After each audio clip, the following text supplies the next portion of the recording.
वेद व्यास कृत श्रीमद् भागवतम प्रथम स्कंद अध्याय अष्टादश। ब्राह्मण बालक द्वारा महाराज परीक्षित को शाप। श्लोक संख्या 49। अनुवाद एवं तात्पर्य। कृष्ण कृपा मूर्ति श्री श्रीमद् अभय चरणारविंद भक्ति वेदांत स्वामी प्रभुपाद की जय। इति पुत्र कृताघेन सोनु तप्तो महामुनिः स्वयं विप्रकृतो राज्ञा नेवागम तदचिन्तयत्। इति इस प्रकार पुत्र पुत्र कृत किया गया अघेन पाप से सह वे मुनि अनुतप्तः पश्चाताप करते हुए महामुनि ही ऋषि स्वयं विप्रकृतः इस तरह अपमानित होते हुए राज्ञा राजा द्वारा नहीं एवं निश्चय ही अघम पाप ततः वो अचिंतयत सोचा। आपकी शरणागति हो गई अमराराम जी? शरणागति बाकी हो गई? बाकी है ना अभी? तो सव्यसाची प्रभु का परीक्षा बाकी है ना आपका? बाकी है, लेकिन आपने उस टाइम नहीं दिया था ना। आईडीसी हो गया आपका। अनुवाद। इस प्रकार मुनि ने अपने पुत्र द्वारा किए गए पाप के लिए पश्चाताप किया। उसने राजा द्वारा किए गए अपमान को गंभीरता से ग्रहण नहीं किया। ओम अज्ञानतिमिरान्धस्य ज्ञानाञ्जनशलाकया चक्षुरुन्मीलितं येन तस्मै श्रीगुरुवे नमः। नाम चेष्टं मनुमपि शचीपुत्रमत्र स्वरूपं रूपं तस्याग्रजमुरुपुरीं मातुरीं गोष्ठवाटीं राधाकुण्डं गिरिवरं महोराधिका माधवाशां प्राप्तो यस्य प्रतितकृपया श्रीगुरुं तं नतोऽस्मि। वंदेयं श्रीगुरोः श्रीयुतः पदकमलं श्रीगुरुन् वैष्णवांश्च श्रीरूपं स्वग्रजातं सगणगुणान्वितं तं सजीवं साद्वैतं सावधूतं परिजनसहितं कृष्णचैतन्यदेवं श्रीराधा कृष्णपादान् सगण ललिता श्रीविशाखान्वितांश्च गुरु वैष्णव भगवान तीन स्मरणाय विघ्न विनाशनाय स्वयं निजवांचित पूर्ण। हरे कृष्णा कृष्णा कृष्णा हरे हरे हरे राम राम राम हरे। सभी भक्तों का भागवतम क्लास में स्वागत है। तो आज बड़ा विशेष दिन है। आज भक्ति विनोद ठाकुर की आविर्भाव तिथि है और जहां तक मैंने थोड़ा बहुत सुना है मैं आपको बताने का प्रयास करूंगा, लेकिन पहले हम आज का क्लास का देख लेते हैं।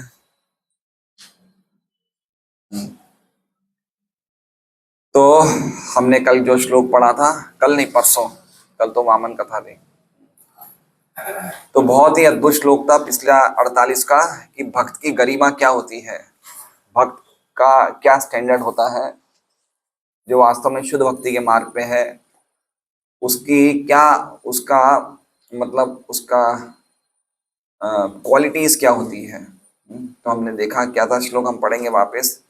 तिरस्कृता विप्रलब्धा शप्ता शिप्ता हता अपि नास्य तत्प्रतिकुर्वन्ति तद्भक्ताः प्रभवोपिः। तिरस्कृता मतलब अपमानित होने पे भी, धोखा खाने पे भी, मार खाने पे भी, निग्लेक्टेड होने पे भी, परेशान होने पे भी भक्त कभी भी सामने वाले व्यक्ति के प्रतिकार नहीं लेते हैं, क्योंकि वे भगवान के भक्त होते हैं और निश्चय ही वे शक्तिमान होते हैं, प्रतिकार करने के लिए सक्षम होते हैं, लेकिन वो नहीं करते हैं। तो काफी चीजें हमने इस श्रृंखला में पढ़ी हैं। पहले हम लोग ऐसा करते थे, कल रुचिर गौर प्रभु बता रहे थे कि आप क्वेश्चन आंसर पूछते थे शनिवार को पूछते थे, ऐसा कुछ होता था जो हम 5-6 दिन का सुनते थे, उस शनिवार को कुछ क्वेश्चन आंसर्स करते थे। तो वापस करना है शुरू ऐसा, लेकिन फिर शुक्रवार को करना पड़ेगा, कोई शनिवार को तो हमारे ज्यादातर ऑडियो क्लास रहती है, तो करना चाहिए ऐसा, करना चाहिए ऐसा। ठीक है, मैं प्रयास करूंगा कि फ्राइडे हम ले सकते हैं, तो एटलीस्ट कम से कम 5 दिन हम क्या पढ़ते हैं उसका एक रिवीजन हो जाए। सुरेश जी की इच्छा है करने की ज्यादा, क्यों सुरेश जी? सही बात है, बिल्कुल सही बात है। हाँ सही कह रहे हैं, थोड़ा मनन कर सकते हैं हम, स्मृति में रख सकते हैं। तो अब इस श्लोक में, आज के श्लोक में शमीक ऋषि बड़ा शोक कर रहे हैं, बड़ा प्रायश्चित कर रहे हैं। इति पुत्र कृताघेन, इति मतलब इस प्रकार, पुत्र कृताघेन, पुत्र पुत्र कृताघेन, इसमें तीन शब्द हैं इसी एक शब्द में। पुत्र मतलब श्रृंगी, कृत मतलब द्वारा किया गया, और अघेन मतलब पाप या अपराध, है ना। तो इस प्रकार पुत्र के द्वारा किया गए अपराध के कारण सोनु तप्तो महामुनि, सो मतलब वह शमीक ऋषि, अनुतप्तो, अनुतप्तो मतलब उनको हृदय में गर्मी लग रही थी। तप्त का मतलब समझ रहे हैं, गर्म, है ना। जैसे इसमें लिखा हुआ है पश्चाताप कर रहे थे, परेशान हो गए थे, पश्चाताप कर रहे थे, दुखी हो गए वो। उनको बड़ा मन में ग्लानि फील हुई कि ऐसा मेरे बेटे ने किया। महामुनि, महामुनि मतलब शमीक ऋषि। तो पहली लाइन का अर्थ क्या हो गया कि इस प्रकार पुत्र के द्वारा अपराध करने के कारण शमीक ऋषि को पश्चाताप होके दुखी हुए। और दूसरी लाइन क्या बता रहे हैं, स्वयं विप्रकृतो राज्ञा, स्वयं विप्रकृतो राज्ञा मतलब लेकिन स्वयं, स्वयं मतलब खुद पे, विप्रकृतो खुद पे जो अपमान हुआ, स्वयं मतलब खुद पे, अपने आप पे, विप्रकृतो मतलब अपमान हुआ, किसके, राज्ञा, राजा के द्वारा। तो राजा ने अपमान किया ना उनका, गले में सांप टांग दिया। नेवागम तद अचिंत्य, न मतलब नहीं, एवं मतलब निश्चय ही, अगम, अगम मतलब उसको अपराध नहीं माना, तद अचिंतयत, उसको अपराध, दो शब्दों में अगम आ रहा है, पहली लाइन में भी अगम है, दूसरी लाइन में भी अगम है। तो पहला बता रहा है कि पहले अपराध को बहुत बड़ा माना, है ना, और दूसरे वाले अपराध को माना ही नहीं, गंभीरता से ग्रहण नहीं किया, मतलब उन्होंने उसके बारे में ज्यादा अचिंतित, सोचा नहीं। ठीक है, तो ये एक और साधु की क्वालिटी होती है। क्या क्वालिटी होती है कि वो जब कोई गलत काम करता है तो उसे वो याद रहता है, और जो उस पे गलत काम करता है वो ये भूल जाता है। समझ गए, है ना। इनको ये याद रहा कि मेरे बेटे ने गलत काम किया, वो याद रहा, लेकिन राजा ने जो गले में सांप टांगा वो ये उसको ज्यादा गंभीरता से नहीं लिया।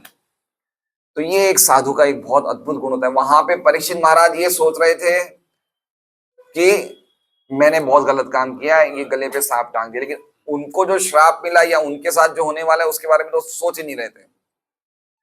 और यहाँ पे ये क्या सोच रहे थे कि ये बहुत गलत काम हो गया, मेरे बेटे ने एक बहुत बड़ा अपराध कर दिया, और उनपे जो गले में सांप टांगा उसके बारे में नहीं सोच रहे थे। तो ये होते हैं जबरदस्त गुण वैष्णव के। तो पिछली बार भी हमने देखा कि किस प्रकार वैष्णव के गुण होते हैं, तो इसमें भी हम ये देख रहे हैं। तात्पर्य, अब संपूर्ण घटना स्पष्ट हो गई है, संपूर्ण घटना स्पष्ट हो गई है। देखिए, संपूर्ण घटना स्पष्ट हो गई क्या अर्थ क्या होता है कि कभी कभी हमारे जीवन में कुछ घटना होती है, तो उस घटना को हम शुरू में बहुत सीरियसली ले लेते हैं, तो इतना सीरियसली नहीं लेना चाहिए। उसके बाद थोड़े समय के बाद अपने आप ही वो घटना ठंडी पड़ जाती है। कभी देखते हैं हम, जैसे मान लीजिए कि कोई भक्त ने हमारे सामने कुछ बोल दिया, तो जरूरी नहीं कि हम तुरंत सामने कोई जवाब दे दें। थोड़ी देर शांत हो जाओ, अपने आप कुछ समय के बाद हमें लगेगा ये मामला अपने आप शांत हो गया। तो ऐसे ये कह रहे हैं कि सब अब घटना, अब संपूर्ण घटना स्पष्ट हो गया, अब क्लियर हो गया सब मामला। क्या मामला क्लियर हो गया, महाराज परीक्षित द्वारा मुनि के गले में मृत सर्प लपेटना कोई गंभीर अपराध न था, किंतु श्रृंगी द्वारा राजा को शापित किया जाना गंभीर अपराध था। ये तो ऐसा उस टाइम ऐसा लग रहा था कि श्रृंगी ने उसे बहुत इशू बड़ा बना दिया, कि मेरे घर में घुस गए, सांप टांग दिया, बहुत बड़ा इशू बना दिया, और खुद उसने श्राप दे दिया। लेकिन जब पता चला कि वो तो बिल्कुल ही छोटा इशू था, उसके बदले में इतना बड़ा श्राप दे दिया। ये गंभीर अपराध एक अल्पज्ञ बालक द्वारा ही हुआ था, अतः वो परमेश्वर द्वारा क्षम्य था, यद्यपि पाप के फल से मुक्त होना संभव न था। महाराज परीक्षित ने भी अल्पज्ञ ब्राह्मण द्वारा दिए गए शाप की ओर ध्यान नहीं दिया, उल्टे उन्होंने इस विषम स्थिति का लाभ उठाया। देखिए, एक बहुत इंपॉर्टेंट बात है, भक्तों को कभी भी अपने अपमान पे हुए हुए पे ज्यादा ध्यान नहीं देना चाहिए, ये उनका गुण होता है। तो परम पूज्य राधा गोविंद महाराज बोलते हैं कि भक्तों को कैसे पता चलना चाहिए कि वो भजन में तरक्की कर रहे हैं। क्या कहते हैं?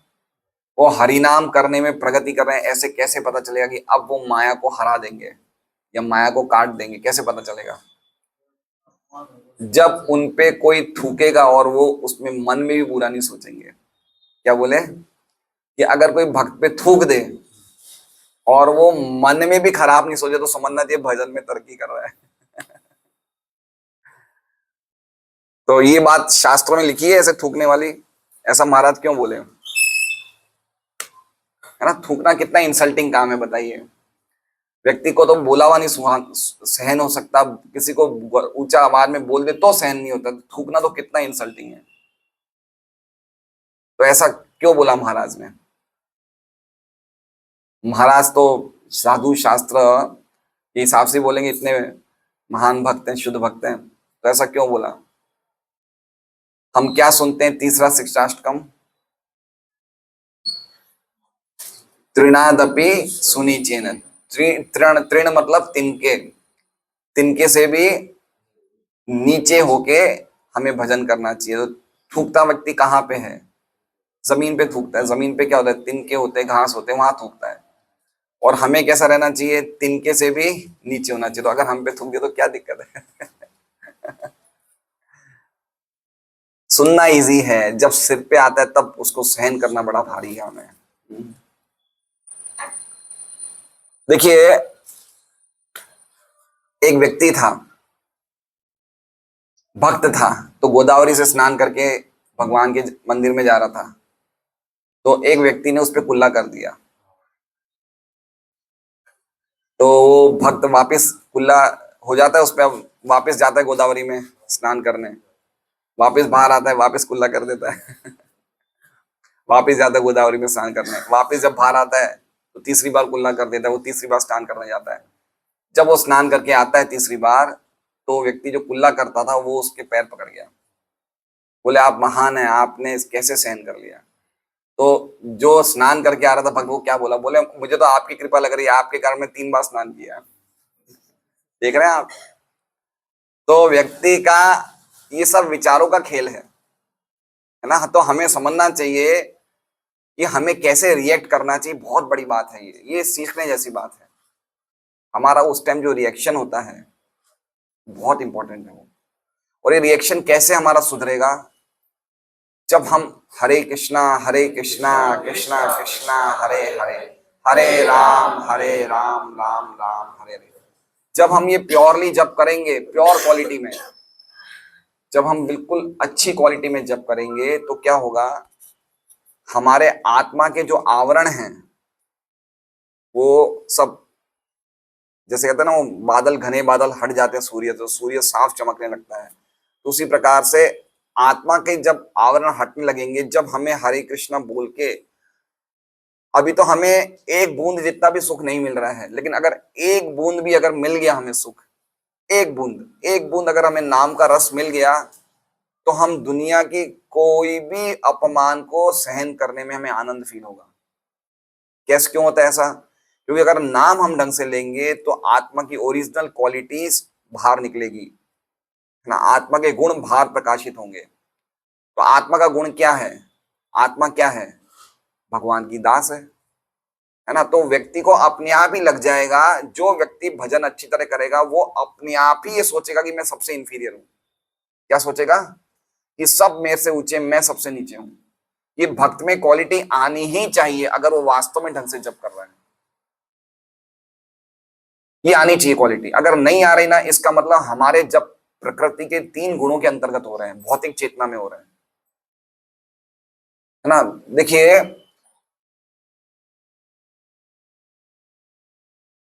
दो मार्ग हैं। एक मार्ग है भोग विलास का मार्ग, जिसे बोलते हैं प्रवृत्ति मार्ग, है ना, द पाथ ऑफ एंजॉयमेंट, शास्त्रों में वर्णित है। और एक मार्ग क्या है? निवृत्ति मार्ग, द पाथ ऑफ रिनंसिएशन। है ना। दो मार्ग है, कौन सा मार्ग है? प्रवृत्ति मार्ग और निवृत्ति मार्ग। जिसको जिस मार्ग पे चलना है चले, लेकिन माननी तो शास्त्र की बात पड़ेगी। अगर आपको संसार में सुख भोग भी करना है तो करो, लेकिन मानो तो शास्त्र की बात, बिना उसके कम मत चलो।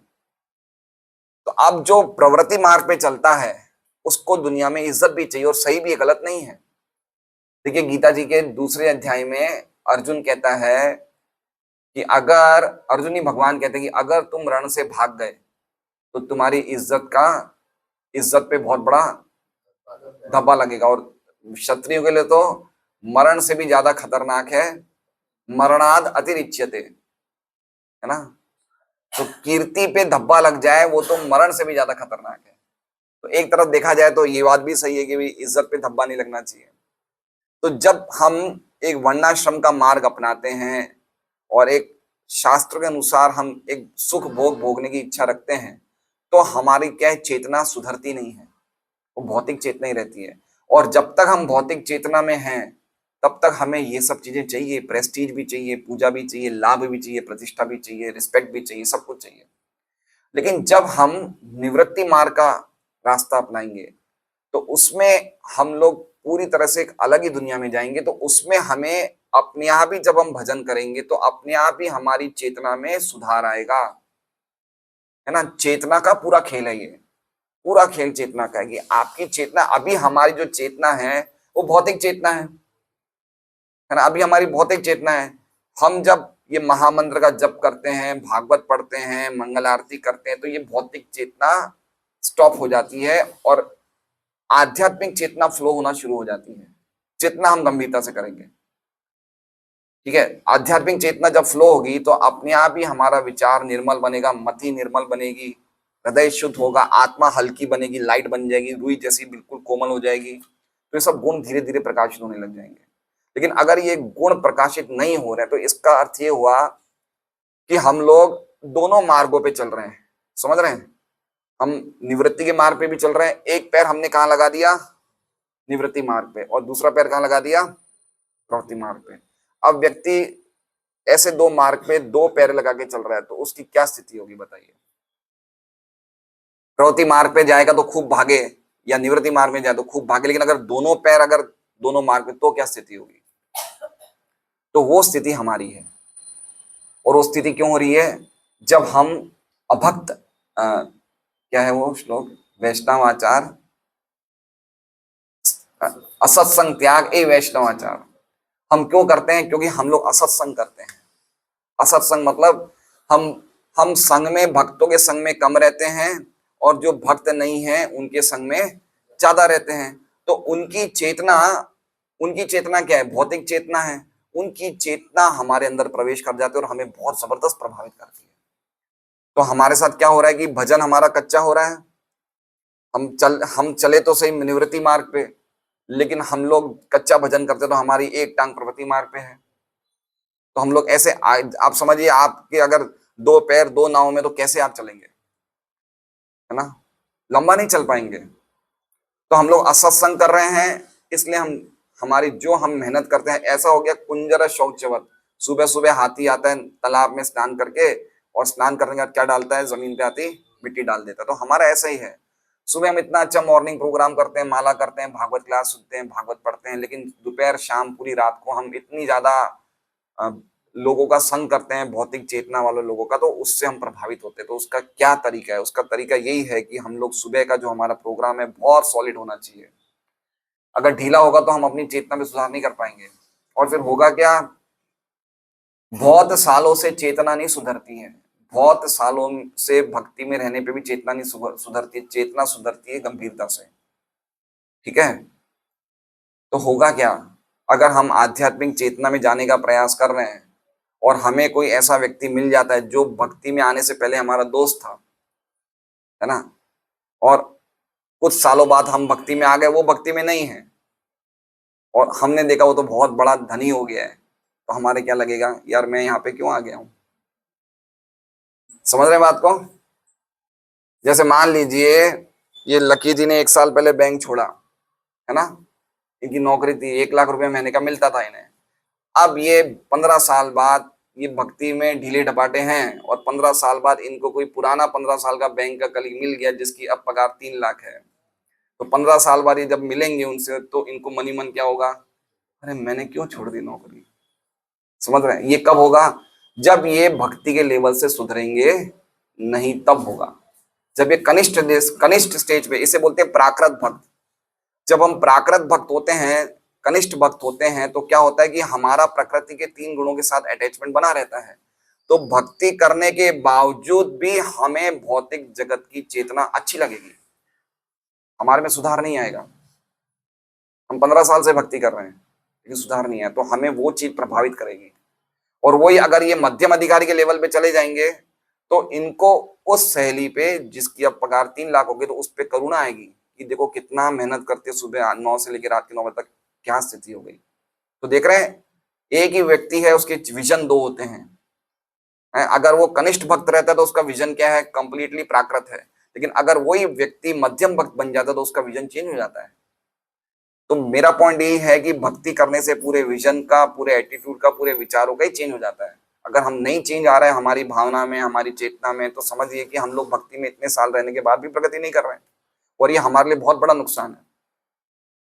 क्योंकि व्यक्ति जब ये सोचने लग जाए कि मैंने 15 साल में किया, अगर मैं कुछ काम धंधा करता तो मुझे कितनी गड़बड़ सोच है उसकी, तो अगर वो ऐसे सोच जाए 15 साल भक्ति कर रहा है और 15 साल बाद कोई व्यक्ति को देखता है पुराने को और उसकी भौतिक प्रगति बहुत हो गई और उसको देख के खुद ही अपनी भक्ति पे अफसोस करे, तो कितनी बड़ी बात है, कितने डूब मरने की बात है। इसे क्या कहते हैं, इसे संस्कृत में कहते हैं वांटासी। क्या कहते हैं, वांटासी। पता है आपको वांटासी का? भागवत के 11वें स्कंद में है कि वो व्यक्ति जो सन्यास ले लेता है लेकिन सन्यास लेने के बाद वापस गृहस्थ आश्रम में प्रवेश कर जाता है। तो वांटासी का अर्थ हो गया जो व्यक्ति उल्टी कर लेता है लेकिन बाद में वापस उल्टी को मुंह में डाल देता है। इतनी खराब बात बताई। इसलिए ये बहुत इंपॉर्टेंट बात है कि भक्ति में आने के बाद अगर हम प्रगति नहीं कर रहे हैं, उसी लेवल पे बैठे हुए हैं, तो ये हमारे लिए बहुत ही दयनीय बात है। और यही हम, और हो सकता है कि हमारे साथ कोई भक्त ऐसा भी हो जिसने असत्संग त्याग छोड़ दिया, जो बहुत गंभीर है, और हमारे साथ ही लगा है भक्ति में, लेकिन हम 15 साल के बाद वहां के वहां रह जाए और वो इतना बड़ा भक्त बन जाए कि उसके तो अलग अलग जगह प्रचार चल रहा है, ये कर रहा है, वो कर रहा है, कंप्लीटली भगवान की भक्ति में लग गया हो, तो हमें उसे देख के भी अफसोस होगा। क्यों होगा? कि काश मैं भी अच्छी तरह करता। देखा ये क्या हो गया, दोनों जगह से हम फंस गए। भौतिक व्यक्ति को देखते हैं तो अफसोस होगा, और आध्यात्मिक व्यक्ति को देखते हैं तो अफसोस होगा कि भाई ये तो मेरे साथ ही भक्ति में चालू किया था, मैं तो वहीं झपकी में रह गया और इतना आगे बढ़ गया। समझ रहे हैं? इसलिए हर एक व्यक्ति, प्रभुपाद कहते हैं कि हर एक व्यक्ति को अपने अपने हवाई जहाज खुद उड़ाने हैं। हवाई जहाज उड़ाने के पहले की ट्रेनिंग उनको एयरपोर्ट पे दी जाएगी, सबको, जितने भी पायलट बन रहे हैं। लेकिन एक बार हवा में उड़ा दिया तो फिर तो हर एक को अपना अपना जहाज ही देखना है, और दूसरे को नहीं बचा सकता है। तो ये बात है ना? हम लोग साथ में बैठे, हम लोग सब एक तरह से एयरपोर्ट पे बैठे हैं, हम सब पायलट हैं, ट्रेनिंग ले रहे हैं हम लोग अभी, लेकिन अपने अपने हवाई जहाज तो हम ही उड़ाने पड़ेंगे, है ना? सामने वाला व्यक्ति तो जब तक हम एयरपोर्ट पे तब तक बचा पाएंगे, बाकी तो हम ही करना है। इसलिए बहुत इंपॉर्टेंट है हमारी चेतना क्या है। इन बातों से हमें पता चलेगा। एक प्रभुपाद की शिष्य थे जिनका नाम था प्रघोष। वो अमेरिका में एयरपोर्ट पे डिस्ट्रीब्यूशन करते थे, और डिस्ट्रीब्यूशन करते थे मतलब वो बहुत ही गंभीर भक्त थे। तो अमेरिका में एयरपोर्ट पे डिस्ट्रीब्यूशन करना हंसी ख्याल नहीं है ना?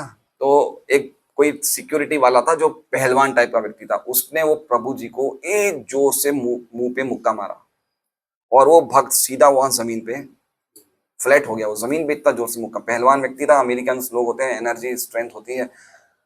वो भक्त ने जब नीचे गिरा तो क्या किया उसने, नीचे गिरा, उसने उठा, अपने हाथ में जो बुक्स थी वापस संभाली और वापस डिस्ट्रीब्यूशन में लग गया, और कहा कि ये तो मेरी ड्यूटी है, मुझे करना है। उसने बिल्कुल भी मन में बुरा नहीं माना कि मुझे इतना जोर से मुक्का मिला है। देख रहे हैं आप? तो ये लेवल सुधारना चाहिए हमें, चेतना का लेवल सुधारना चाहिए। बाहर से तो हमें लग रहा है भाई ये भी 16 माला कर रहे हैं, ये सब भक्त है, सब भक्त, लेकिन अंदर का लेवल क्या है वो हमें पता होना चाहिए ना। वो बहुत इंपॉर्टेंट बात है कि हम लोगों को पता चलना चाहिए। कितनी अच्छा इसमें उदाहरण दे रहे हैं कि वो खुद का गलत काम जो किया है वो देख रहे हैं, परीक्षित महाराज का नहीं देख रहे हैं। तो ऐसे हमें समझना चाहिए। और लाभ उठा रहे हैं परीक्षित महाराज। यहाँ पे क्या कह रहे हैं महाराज परीक्षित ने, अल्पज्ञ ब्राह्मण, यहाँ पे उल्टा बता रहे हैं। शमीक ऋषि का तो बता ही रहे हैं कि उन्होंने शाप का उन्होंने वो बड़ा नहीं लिया, और यहाँ भी ये बता रहे हैं कि महाराज परीक्षित ने भी अल्पज्ञ ब्राह्मण द्वारा दिए गए शाप की ओर ध्यान नहीं दिया। उल्टा उन्होंने इस विषम स्थिति का लाभ उठाया और श्री भगवान की महद इच्छा से तथा शील सुखदेव गोस्वामी की कृपा के माध्यम से जीवन की चरम सिद्धि प्राप्त की। तो उन्होंने लाभ उठाया। जो व्यक्ति मौके का लाभ उठाए वो होशियार है। किसका लाभ उठाए? मौके का फायदा उठाना चाहिए, जिसे बोलते हैं अवसर प्राप्त करना, अपॉर्चुनिटीस्ट। जो व्यक्ति देखता है कि मेरे जीवन में अगर कुछ कष्ट भी है तो इसको मैं अवसर कैसे बना दूं, है ना, है अवसरवादी बोल सकते हैं। आज की भौतिक जगत में अवसरवादी को खराब माना जाता है, लेकिन ऐसे जैसे ये वर्ड है स्वार्थी, स्वार्थी को अच्छा नहीं माना जाता है, लेकिन भागवत बताती है कि स्वार्थी बनना चाहिए, है ना। स्वार्थी का अर्थ क्या है? नते विदु स्वार्थ गति में विष्णु। स्व मतलब खुद और अर्थ मतलब खुद का प्रयोजन समझना, खुद का परमार्थ क्या है। तो खुद का परमार्थ क्या है? उसका अर्थ स्वार्थी। तो खुद का परमार्थ क्या है? भगवान को प्राप्त करना। तो अवसरों को ढूंढना मतलब कहाँ वो भक्ति में लग सके, ऐसे अवसरों को ढूंढना, चाहे वो कैसी परिस्थिति में हो, वो व्यक्ति भगवान को अति प्रिय है। तो इसमें बता रहे हैं कि परीक्षित महाराज ने उस विषम स्थिति का लाभ उठाया। हम सोच नहीं सकते कैसे हुआ होगा, मुझे तो ये समझ में नहीं आ रहा। श्राप मिला, श्राप मिलते कैसे वो गए, और 7 दिन में कितना जल्दी हुआ होगा बताइए, कितना जल्दी हो गया। हम लोग एक कोई 7 दिन की यात्रा में जाते हैं तो उसकी पैकिंग हम 1 दिन पहले से शुरू कर देते हैं, है ना। 7 दिन की यात्रा में जाते हैं तो 1-2 दिन से तो हमारा पैकिंग चालू हो जाता है। तो इन्होंने देखिए कोई सामान्य व्यक्ति नहीं थे, ये राजा थे। ये कितना बड़ा इनकी जवाबदारी होगी, क्या इनकी रिस्पॉन्सिबिलिटी होगी, क्या इनका कार्य क्षेत्र कितना बड़ा होगा।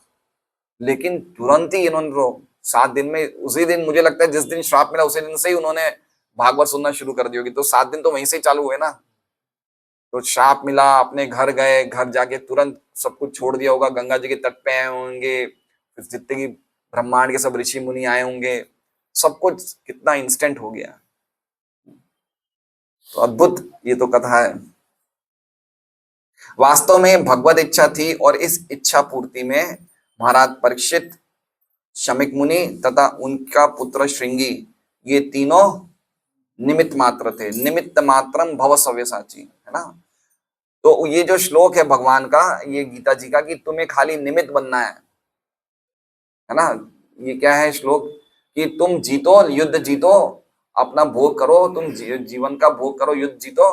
ये सब तो मेरे द्वारा पहले ही मय्ये वेते नियता पूर्व निमित्त मात्रम भव सव्यसाची, ये सब तो मेरे द्वारा पहले ही मारे जा चुके हैं, तुम तो खाली निमित्त बन जाओ, है ना। तो उस अगर वो श्लोक का हम पढ़ेंगे, 11वें अध्याय का श्लोक है, उसके तात्पर्य में प्रभुपाद लिखते हैं उस श्लोक में कि दुनिया की हर एक योजना भगवान बनाते हैं।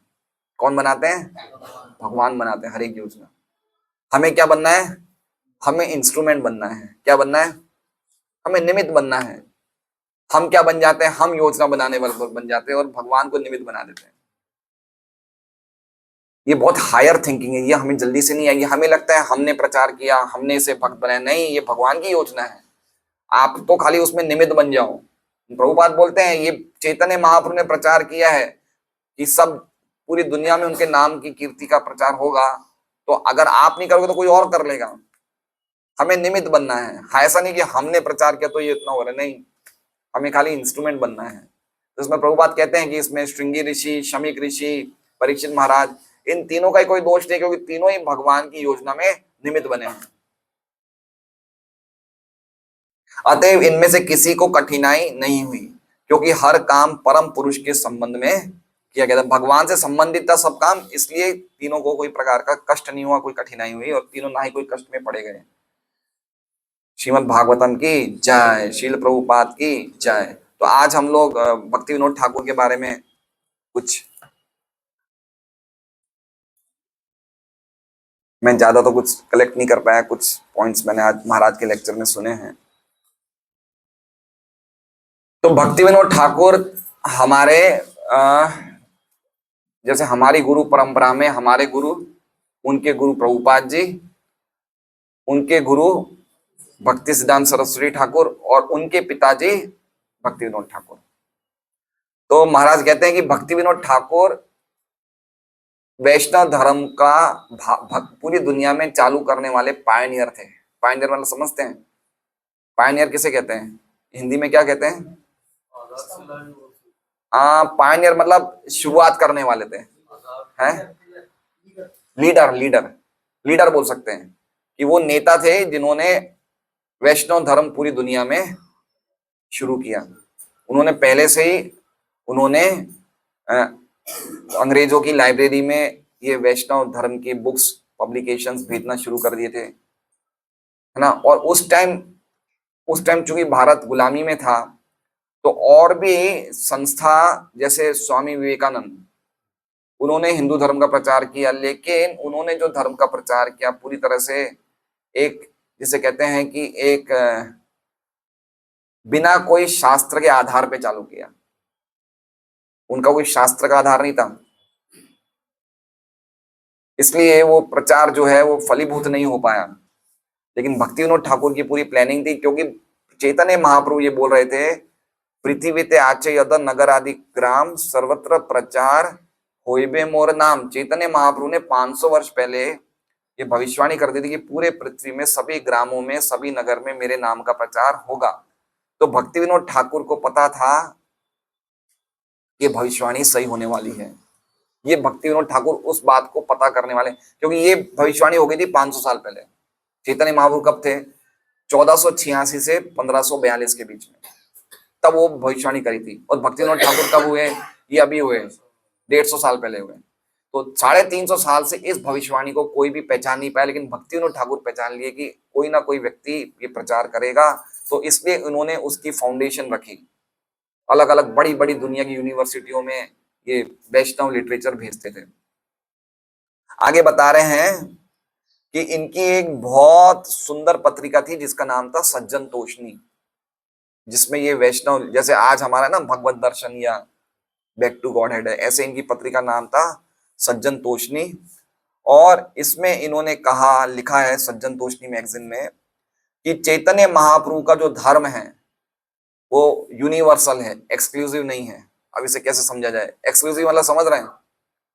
जैसे हम बोलते हैं ना एक्सक्लूसिव मेंस वेयर, कि ये दुकान में खाली पुरुषों के ही कपड़े मिलेंगे। तो एक्सक्लूसिव का मतलब ये खाली हिंदू धर्म के लिए नहीं है, ये यूनिवर्सल है, पूरे जगत के धर्मों के लिए चैतन्य महाप्रभु का आंदोलन है। कौन सा आंदोलन है? ये हरिनाम संकीर्तन का जो आंदोलन है, जगत का हर व्यक्ति को अपनाना है। ये इन्होंने सज्जन तोषणी में लिखा था आज से 150 साल पहले।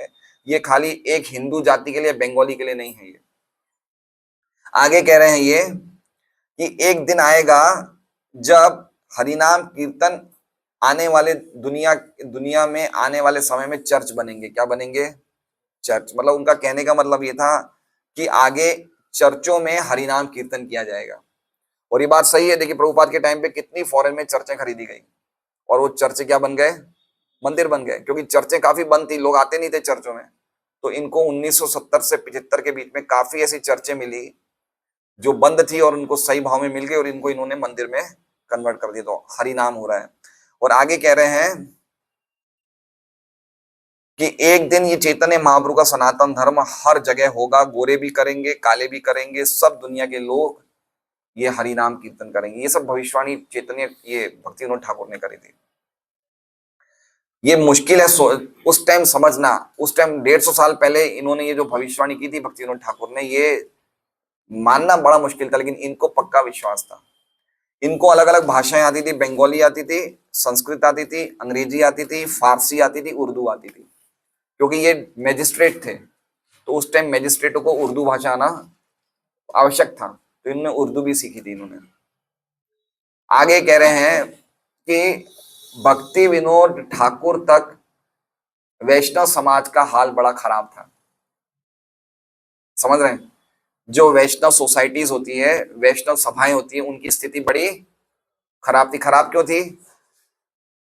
क्योंकि काफी वैष्णव, पहले तो पहली बात तो गौड़ीय वैष्णव जो था ये खाली बंगाल तक सीमित था उस टाइम, और बंगाल में क्या होता था कि जितने भी बंगाली हरे कृष्ण महामंत्र करते थे लेकिन साथ में मछली खाते थे। तो कुछ तो ऐसे लोग थे जो महामंत्र का कीर्तन करते थे लेकिन कोई नियमों का पालन नहीं करते थे। कुछ ऐसे सहजिया संस्थाएं खुल गई जो सीधा राधा कृष्ण की जो उच्च लीलाएं, प्रेम लीलाएं सीधा उस पे कुदकी मारते थे, जंप करते थे, लेकिन और कोई नियमों को पालन नहीं करते थे। तो ये सब सुधार का काम किसने शुरू किया? भक्ति विनोद ठाकुर ने। कि चैतन्य महाप्रभु का अगर तुम्हें वैष्णव धर्म अपनाना है तो कुछ नियमों का पालन करना पड़ेगा। इसको और कड़क कर दिया भक्ति सिद्धांत सरस्वती ठाकुर ने। भक्ति विनोद ठाकुर ने रेखाएं खींच दी, भाई ये चैतन्य महाप्रभु का वैष्णव धर्म है, ऐसा नहीं है कि तुम मछली भी खा रहे हो ये भी खा रहे हो। और भक्ति सिद्धांत सरस्वती ठाकुर ने और कड़क कर दिया कि अगर तुम्हें वास्तव में वैष्णव बनना है तो ये तुम्हें फॉलो करना ही पड़ेगा। आगे इन्होंने अपना प्रचार लिखने के द्वारा किया, अलग अलग सभाओं में बोला इन्होंने, और इन्होंने बड़ी बड़ी एसोसिएशन खोली। जैसे एक एसोसिएशन का नाम है विश्व वैष्णव राजसभा। बाद में यही विश्व वैष्णव राजसभा गौड़ीय मिशन के टाइम नाम से जानी गई भक्ति सिद्धांत सरस्वती ठाकुर के बाद। तो गौड़ीय मिशन का पहले क्या नाम था? विश्व वैष्णव राजसभा, और बाद में गौड़ीय मिशन हो गया जिसके अंतर्गत भक्ति सिद्धांत सरस्वती ठाकुर ने अलग अलग गौड़ीय मठ खोले। आगे बता रहे कि भक्ति विनोद ठाकुर ने दीक्षा देने का काम भक्ति विनोद ठाकुर ने शुरू किया, और दीक्षा के साथ बड़े स्ट्रिक्ट स्टैंडर्ड उन्होंने रखे। लेकिन फिर भी बंगालियों को ये मछली खाने से रोकना ये बड़ा भारी काम था। जैसे बोलते हैं ना, कोई व्यक्ति की चाय की आदत लग जाए तो चाय नहीं छूटती है, तो उसी प्रकार से ये बंगालियों को फिश की आदत छूटी नहीं इनकी। तो बता रहे हैं एक उदाहरण से कि एक भक्ति विनोद ठाकुर के एक बहुत बड़े वो थे, क्या नाम था, एक बड़े प्रशंसक थे जिसका नाम था शिशिर कुमार घोष, और उन्होंने 150 साल पहले एक बुक लिखी थी जिसका नाम था अमृत बाजार पत्रिका, बंगाली में। और ये बुक बहुत ही प्रभावशाली थी और ये एंटी ब्रिटिश थी और वैष्णव का सहयोगी थी ये बुक। क्योंकि उस टाइम क्या हुआ था, अंग्रेज सरकार ने क्या करना शुरू कर दिया था, एजुकेशनल सिस्टम पे बहुत जोर दिया अंग्रेज सरकार ने, और साथ में ये बोलना शुरू किया कि भारतीय का जो धर्म है, भारतीय की जो शिक्षा है, सब पिछड़ी हुई है और ये सब अंधविश्वास पे आधारित है, इसलिए सब गड़बड़ी गड़बड़। तो जितने पढ़े लिखे उस टाइम भारतीय थे सबने ये धर्म को छोड़ना शुरू कर दिया। तो उस टाइम वापस बहुत बड़ी आवश्यकता हुई, इसलिए उसी टाइम ये आर्य समाज, ब्रह्म समाज, जितने अलग अलग प्रकार के ये संस्थाएं खुली उस टाइम खुली। भारत में नॉर्थ इंडिया में आर्य समाज बहुत फेमस हो गया था, आज भी नाम है आर्य समाज का, इतना नहीं है जितना उस टाइम था। तो ये अंग्रेजों के विरोध में ये उस टाइम अलग अलग धार्मिक संस्थाएं खुलना शुरू हो गई। ब्राह्मो समाज भी एक था, एक आर्य समाज था, लेकिन इन्होंने प्रॉपरली पूरी तरह से सनातन धर्म को फॉलो नहीं किया। तो उसी टाइम ये भक्ति विनोद ठाकुर ने वैष्णव धर्म शुरू किया प्रचार करना, तो इनका बहुत सपोर्ट किया शिशिर कुमार घोष ने अमृत बाजार पत्रिका की मैगजीन के द्वारा, कि क्या वैष्णव कल्ट होता है, वैष्णव धर्म क्या होता है, वैष्णव संस्कृति क्या होती है, वो बताने के लिए। बोले इतने इतने पक्के ये प्रशंसक थे शिशिर कुमार घोष भक्ति विनोद ठाकुर के, कि इन्होंने एक बंगाली में बुक लिखी जिसका नाम था निमाई चरित्र, और बाद में इंग्लिश में भी लिखी हुई बुक जिसका नाम था लॉर्ड गौरांगा। मतलब इतना किसके प्रशंसक थे ये, किसके प्रशंसक थे? भक्ति विनोद ठाकुर के प्रशंसक थे। लेकिन फिर भी वो मछली खाना नहीं छोड़ पाए। समझ रहे हैं, इतने बड़े प्रशंसक थे, उन्होंने बुक लिखी लिखी बाजार पत्रिका मैगजीन, लेकिन मछली खाने में इतने अटैच थे कि मछली नहीं छोड़ पाए, है ना। और फिर इन्हीं के शिशिर कुमार घोष के पर पोते हुए जिनका नाम था तरुण कांति घोष, उस टाइम प्रभुपाद जी ने इस्कॉन चालू किया, तो प्रभुपाद जी के बहुत पक्के प्रशंसक थे। और तरुण कांति घोष जो थे वो आखिरी कांग्रेस सरकार के वो थे, जिसे कहते हैं ना चीफ मिनिस्टर थे ये, उसके बाद कम्युनिस्ट सरकार आ गई बंगाल में, तो आखिरी चीफ मिनिस्टर कांग्रेस सरकार के ये थे तरुण कांति घोष। और इन्होंने भी प्रभुपाद का बहुत समर्थन किया, प्रभुपाद बहुत अच्छा काम कर रहे हैं, लेकिन वो भी मछली नहीं छोड़ पाए। तो बात मछली की आ रही कि कितने अटैच थे मछली खाने में। फिर उसके बाद भक्ति सिद्धांत सरस्वती ठाकुर ने ये नियम लगाए, कोई नशा नहीं, कोई जुआ नहीं, जिसमें चाय कॉफी नहीं, बहुत स्ट्रॉन्ग नियम उस टाइम की। वैष्णव नहीं तो वैष्णव बनेंगे कैसे, और इसीलिए वैष्णव धर्म का बड़ा हंसी मजाक उड़ाई जाती थी। भक्ति विनोद ठाकुर के पहले वैष्णव धर्म को अच्छी नजरों से नहीं देखा जाता था, क्योंकि जितने बाबा जी थे अपने साथ स्त्रियां रखते थे, तंबाकू खाते थे, गुटखा गुटखा तो उस टाइम नहीं होगा, तंबाकू जर्दा जो भी होगा वो खाते थे, स्त्रियां रखते थे, तो वैष्णव धर्म को बड़ा हल्का देखा जाता था। तो इसको वापस इसकी इज्जत में लाने का, इसकी कीर्ति का काम करने का काम ये भक्तिविनोद ठाकुर से शुरू हुआ। ये इन्होंने भक्तिविनोद ठाकुर ने काम किया। और इनको शिशिर कुमार घोष भक्तिविनोद ठाकुर को सातवां गोस्वामी बोलते थे। क्या बोलते थे? ये सातवें गोस्वामी। इन्होंने इतना बड़ा काम किया। 6 गोस्वामी को तो हम जानते ही हैं, और भक्तिविनोद ठाकुर ने जो प्रचार किया इसलिए इनको क्या कहा जाता है? सातवां गोस्वामी। बहुत सुंदर लेक्चर है, मैं इतने पॉइंट लिख पाया। मैंने तो अभी 20-25 मिनट का सुना, 90 मिनट का लेक्चर है, तो आप लोग भी सुन सकते हैं इंग्लिश में। कभी हम प्रयास करेंगे ट्रांसलेशन करने का। हरे कृष्णा। है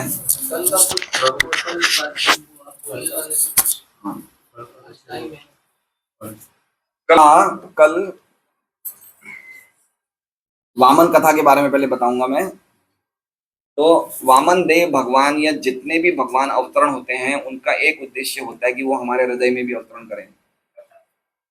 हमारे हृदय में उनकी स्मृति रहनी चाहिए, उनकी लीलाओं के बारे में, उनकी कथाओं के बारे में, उनके बारे में हमारे हृदय में मनन रहना चाहिए। दूसरा पॉइंट बताया कि स्पिरिचुअल लाइफ में सबसे बड़ा, आध्यात्मिक जीवन में सबसे जरूरी काम है भक्तों का आशीर्वाद प्राप्त करना, है ना। और बताया कि भक्तों की इतनी विशेष जरूरत है कि नारद मुनि का वर्णन हर एक भागवत के स्कंद में नारद मुनि का वर्णन है कि नारद मुनि इतना प्रचार करते थे और लोगों को आशीर्वाद देते थे। इसलिए भक्तों का आशीर्वाद, अगर वास्तव में हम प्रगति करना चाहते तो भक्तों का आशीर्वाद अति आवश्यक है। फिर तीसरा बताया कि जब तक हम भक्तों की सेवा या भक्तों का आशीर्वाद नहीं लेंगे तब तक हम भागवतम पढ़ तो लेंगे, लेकिन भागवत के जो अंदर के रहस्य हैं, गहरे रहस्य, वो नहीं समझ पाएंगे। चौथा पॉइंट बताया कि शील प्रभुपाद के जो पिता थे वो इसी प्रकार से साधुओं से आशीर्वाद मांगते थे कि मेरा बेटा जो है श्रीमती राधा रानी का भक्त बन जाए। तो साधुओं को बुलाते थे, घर में जिमाते थे। यद्यपि सब साधु अच्छे नहीं थे, मतलब कोई ढोंगी भी थे, लेकिन उनको भी बुलाते थे प्रभुपाद के पिताजी। 3-4 साधु हमेशा इनके घर में रोज आते थे और रोज उनको खिलाते थे। आगे बताया है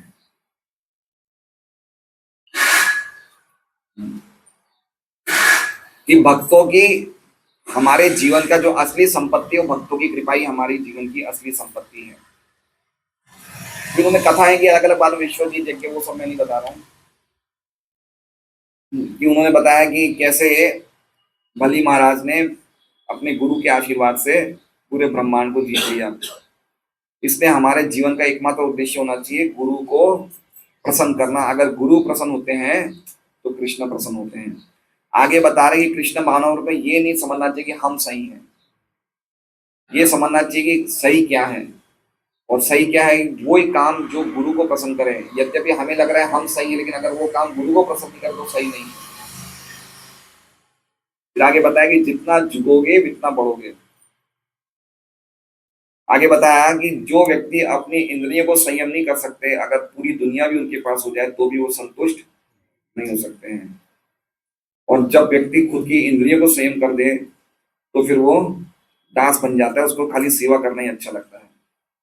फिर आगे चाणक्य पंडित 3 चीज से संतुष्ट रहना चाहिए: पत्नी, भोजन प्रसाद और धन। और 3 चीजों से असंतुष्ट रहना चाहिए। कौन सी? लीला कमल प्रभु? ग्रंथ श्रवण, ग्रंथ अध्ययन, भगवान का नाम और दान, ये हमेशा करते रहना चाहिए। तो अभी भरूच काफी भक्त जा रहे हैं। 100 भक्तों की, कितने भक्तों की संख्या आ गई? 115 भक्त आ गए हैं। तो वो जो सिटी लाइट वाले कुलपति जी हैं वो अपनी तरफ से स्पॉन्सर कर रहे हैं, लेकिन इसका मतलब ये नहीं कि हम वहां पे दान नहीं दें, है ना। हमें हमें सोचना चाहिए कि भाई अगर हमारा 2-3 हजार रुपये खर्चा स्पॉन्सर हो रहा है तो कम से कम हमें वहां मंदिर बन रहा है इतना बड़ा पहाड़ पे, तो हर एक को दान देने की भावना होनी चाहिए, है ना। दान में कमी नहीं रखना चाहिए। जब तक हम दान नहीं देंगे तब तक हमारे हृदय में कभी शांति स्थापित नहीं हो सकती है। फैक्ट बात है ना। ये गीता जी का श्लोक है। कौन सा श्लोक है?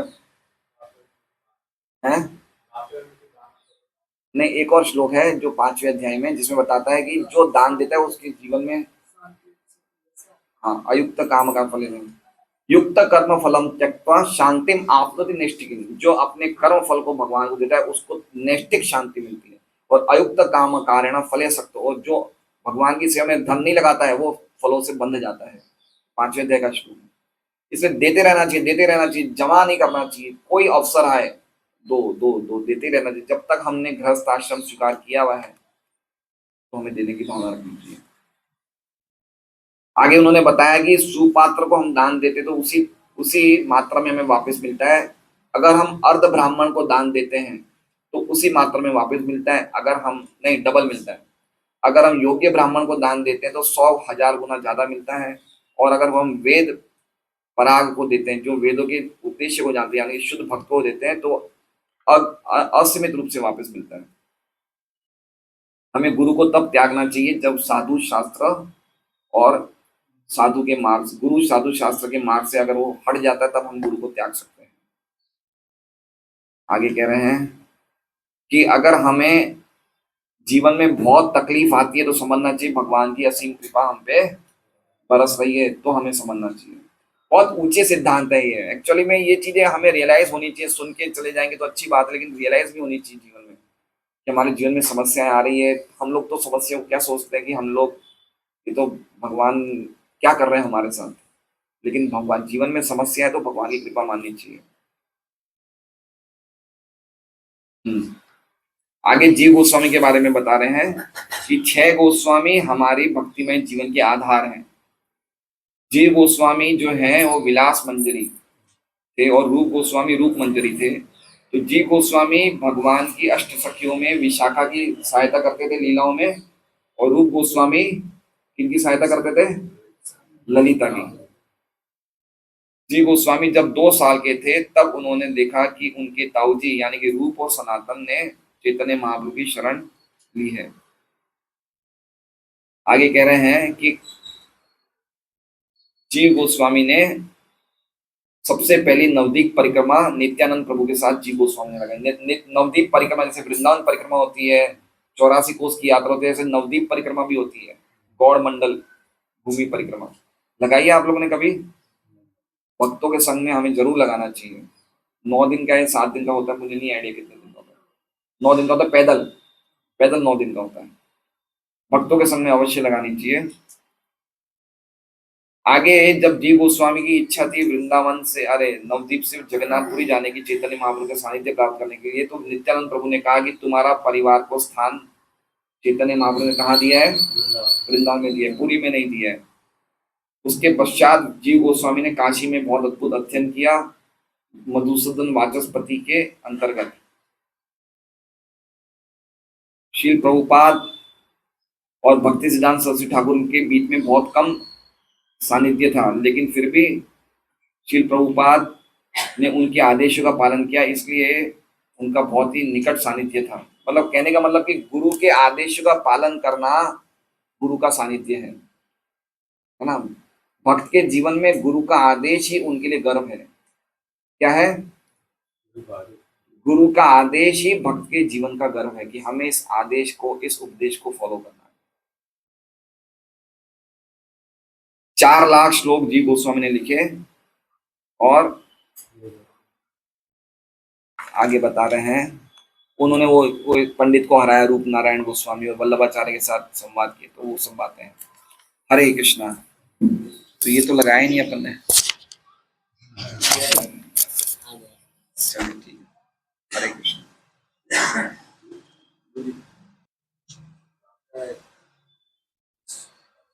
साधन जो आप देखते हैं, हाँ, उसमें भी थोड़ा मैंने मनन किया तो मेरा तो अभी डर नहीं है मेरा, विचार किया उसको। देखते हैं कि साधु सावधान में कौन सा सब्जेक्ट है? भैया है ना वावता का मुक्सा कल वाला क्योंकि मैंने पहले भी एक भेजा था, भेजता रहता हूँ बीच में। उसके बारे में यहाँ से यहाँ आने से पहले जब मैं सत्संग को सुनता था, लेकिन इतना झुकाव भागवत के प्रति मेरी भावना ही प्रेम। अभी जब से मैं देखा कि भागवत का जो गुरु भाई ने इसके अंदर दिया है, हम सुन रहे हैं भागवत को भगवान के सेवा उस भागवत को हम कर्मकांड के लिए क्यों क्या लगे कर्मकांड के लिए मोक्षार्थ के लिए क्योंकि ये मोक्षार्थ के लिए है उनका उद्धार हो जाए लेकिन भागवत का जो है विषय वो महिमा है वो बहुत प्रेम प्राप्त तो इसको इस तरह तो क्यों गिराया जाए। हाँ, तो इसलिए मैंने कल डाला था। ये मेरा डालने का अर्थ यही था कि इसमें क्या हो रहा है कि ये सब गड़बड़ियां चल रही है सब। तो अगर हम वास्तव में भागवत पढ़ रहे हैं तो हमें पता चलेगा कि अगर हम ऐसा लिखते हैं भागवत कथा की पितृ मोक्षार्थ भागवत कथा, तो हम भागवत जी का बहुत बड़ा अपमान कर रहे हैं हमारे जीवन में। देखिए, पितृ मोक्ष के लिए हम भागवत कर रहे हैं, ठीक है। तो हम भागवत क्यों कर रहे हैं? हमारे पितरों का मोक्ष हो जाए। तो भागवत करनी बड़ी बात है, पितरों का मोक्ष बड़ी बात है? नहीं नहीं, जो ऐसा करवा रहा है उसके लिए क्या बड़ी बात है? पितरों का मोक्ष। उसके लिए क्या जरूरी है? जरूरी नहीं है। वो क्या चीज को ऊंचा समझता है? पितरों के मोक्ष को। भागवत को तो यूज कर रहा है, भागवत का तो इस्तेमाल कर रहा है ऊंचे उद्देश्य को पाने के लिए, उसके लिए उसका मन का ऊंचा उद्देश्य क्या है? पितृ मोक्ष। तो उसका सोचने का लेवल कितना डाउन है समझिए। भागवत से बढ़कर पितृ मोक्ष हो गया। अब भागवत पढ़ने से तो लाखों करोड़ों पितरों का मोक्ष हो जाता है, तो वो प्राप्त करने के लिए थोड़ी कोई भागवत करी जाती है। तो उसमें देखेंगे तो कहीं भी भगवत प्रेम लिखा ही नहीं है।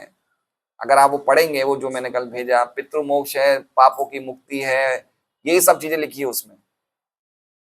तो कितना नॉनसेंस लिखा। मैंने हमारे मंदिर के लीडरों को भी डाला है, मैंने बोला ये सब क्या हो रहा है, आप लोग रोकिए, ऐसा नहीं होना चाहिए। इसका तो ये मुख्य रीजन है कि मैं तो पहले ही बोला मेरा अधिकार है लेकिन मुख्य रीजन है कि जो भी भक्ता बन रहे हैं वो अपने वरिष्ठ भक्त का मार्गदर्शन में मार्गदर्शन भी नहीं कर रहे हैं। दूसरी बात क्या, अभी एक्चुअली में हो क्या रहा है, प्रॉब्लम क्या, देखिए मैं बताता हूँ।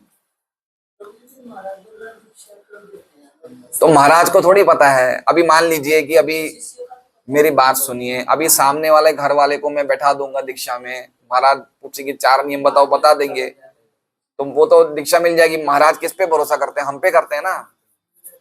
हाँ, महाराज थोड़ी पूछने जाते हैं हर एक से। तो सिस्टम यही बना है। तो अभी क्या हो रहा है इस्कॉन में, समस्या ये आ रही है कि हर एक जो भक्त लीडरशिप कर रहे हैं, तो प्राय कुछ ऐसे लीडर हैं जो चाहते हैं कि मेरा प्रचार बढ़े, है ना, भक्तों की संख्या बढ़े। तो भक्तों की संख्या बढ़ाने के चक्कर में वो इस प्रकार का चीप प्रचार कर रहे हैं। ये खींचातानी हो रही है, ये मेरे ग्रुप में आ जाए, ये मेरे ग्रुप में आ जाए। तो इस प्रकार की हल्की, बहुत ही चीप है ये प्रचार। भागवत न सुने तो वो कैसे बोल पाएगा। मेरे हिसाब से तो वो क्या कर रहे हैं समझ में नहीं आ रहा। मुझे तो कुछ समझ में नहीं आ रहा। जहाँ तक मैं देखता हूँ वो बात है लेकिन जहाँ तक देखता हूँ तो भागवत की सूरत में हो रही है वो कोई भागवत क्लास में दिखते ही नहीं ना कोई सीनियर भक्त के संपर्क में रहते हैं ऑनलाइन महाराज जी की सुनते हो तो ध्यान नहीं तो देखने में रियल आ रहा है कि वो सुनते नहीं तो वो फिर क्या। हाँ, बहुत गड़बड़ हो रही है अब। ये सब तो क्या कहें अब। इसके लिए तो हमें पिता की चीज करनी भी है ये शब्द नहीं लिखना चाहिए पितृ मोक्ष स्वतः उनका उद्धार हो जाए। हाँ, मतलब देखिए, पहली बात तो 7 दिन का कोई भी कथा का स्टैंडर्ड है ही नहीं। 7 दिन कथा खाली परीक्षित महाराज के लिए, हमारे लिए नहीं है। हमारे लिए नित्यम भागवत सेवा है, ठीक है। और दूसरी बात, अगर हम 7 दिन की कथा रखना चाहते हैं तो कोई एक टॉपिक ले लीजिए, जैसे कुंती स्तुति, 28 श्लोक है, 29-30 श्लोक है एक अध्याय में। पूरा अध्याय ले लीजिए, 7 दिन तक एक प्रसंग का वर्णन कर लीजिए, या भीष्म स्तुति कर लीजिए, या प्रहलाद स्तुति कर लीजिए, या वामन भगवान का चरित्र, ऐसा कोई कर लीजिए। लेकिन अगर हम इस तरह की कथा सुना रहे हैं जिसमें पहला स्कंद से लेके 12वें स्कंद तक 7 दिन में पढ़ा रहे हैं, तो वो सब तो प्रभुपाद जी के प्रति ये सब हम सब अपराध कर रहे हैं। हाँ, ये सब चीजें तो प्रभुपाद जी बोलते ही नहीं ऐसा करने को।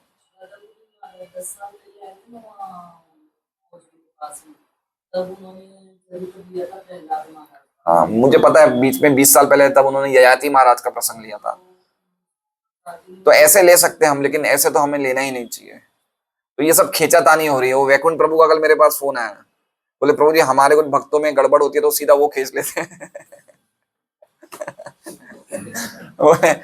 वो जो कल जो भक्त की फोटो भेजी ना, वो उनको खींच लेते हैं। ये सब हो रहा है। तो मैंने बोला भाई क्या कर रहे हैं हम, गड़बड़ तो है ही ये तो। फिर मैंने हमारे मंदिर के लीडरों में डाला कि भाई ये चीज रोकनी चाहिए। अगर वो व्यक्ति अज्ञानता में कर रहा है या क्यों कर रहा है तो हम लोग को बोलना चाहिए। तो कह रहे हैं कि वो इस्कॉन के बैनर के नीचे नहीं, वो हरे कृष्णा सत्संग केंद्र के बैनर के नीचे है, तो उसको इस्कॉन ऑफिशियली रोक नहीं सकती है। अब ये बात भी है, नियम पूर्वक नहीं रोक सकती, क्योंकि वो इस्कॉन के बैनर में नहीं कर रहे, क्या कर रहे हैं वो, हरे कृष्णा सत्संग केंद्र डिंडोली लिखा है, तो वो व्यक्ति कुछ भी कर सकता है, इस्कॉन ऑफिशियली उसे कुछ नहीं बोल सकता है। पहले से सेंटर चल रहा हो। वो हाँ, प्रभुपाद जी की फोटो थी। हाँ हाँ, तो वो तो इसी हिसाब से यूज कर रहा है ना कि उस लोग समझे इस्कॉन है, और नए लोग तो ये समझेंगे इस्कॉन है, इसलिए सब चीज चल रही है। तो क्या कर सकते हैं, हम लोग को बच के रहना चाहिए और उनको समझाना चाहिए, वो व्यक्ति को जो कर रहे हैं, ये प्रसन्न निताई प्रभु हैं या तो हैं, और मेरे हिसाब से दीक्षित हैं वो। किनके द्वारा दीक्षित हैं? अच्छा, मेरे साथी थे शास्त्री में, और पहले नंबर पे भी आए थे।